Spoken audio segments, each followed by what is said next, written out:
জিন্দাবাদ বলো, শিবিরের ছায়া তোলো, 36 স্বাধীনতা পিতা দিতে দেবে না, 36 স্বাধীনতা শহীদ রক্ত পিতা দিতে দেবে না। আমরা সবাই আছি শোনো, সুরক্ষিত রক্ত নাই। সংগ্রামী উপস্থিতি, প্রশাসন এখন ঘুরিয়ে পড়েছে। আমার ভাইয়ের রক্ত এখনো রাজপথে লেগে আছে, তারা এখনো ঘুমিয়ে আছে, কাউকে এখনো পর্যন্ত গ্রেপ্তার করতে পারে নাই। আমরা অনতিবিলম্বে আমাদের সমস্ত শক্তি উদ্ধার করে বলতে চাই, অনতিবিলম্বে স্বৈরাচারী সকল দোষরকে গ্রেপ্তার করে বিচারের আওতায় নিয়ে আসতে হবে।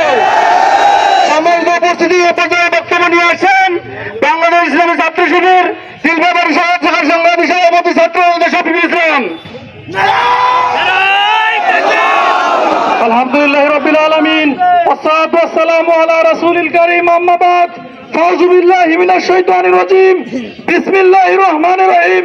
সংগ্রামী ছাত্র জনতা, আসসালামু আলাইকুম ওয়া রাহমাতুল্লাহ। আপনারা সবাই কি ভালো আছেন? আমরা কেন ভালো নাই? কারণ আমার ভাইয়েরা কবরে, আমরা উপরে কি ভালো থাকতে পারি?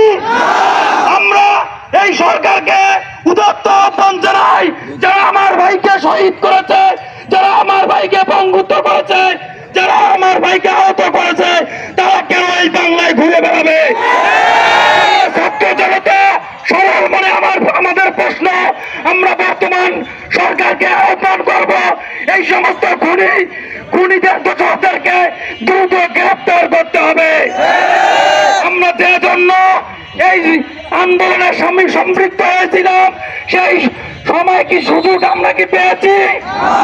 আজকে আমাদের সবার বাংলাদেশের চাঁদাবাজি, আমরা এই চাঁদাবাজির জন্য এই দেশকে স্বাধীন করিনি, চাঁদাবাজির উৎখাত চাই, এজন্য সরকারের প্রতি দৃষ্টি আকর্ষণ করছি। আমরা 15 বছর শিক্ষার সুষ্ঠু পরিবেশ পাইনি, আমাদের কমলমতি ছাত্র ভাইয়েরা শিক্ষার যেটা পরিবেশ পাওয়া দরকার আমাদের ক্যাম্পাসগুলোতে আমরা পাইনি।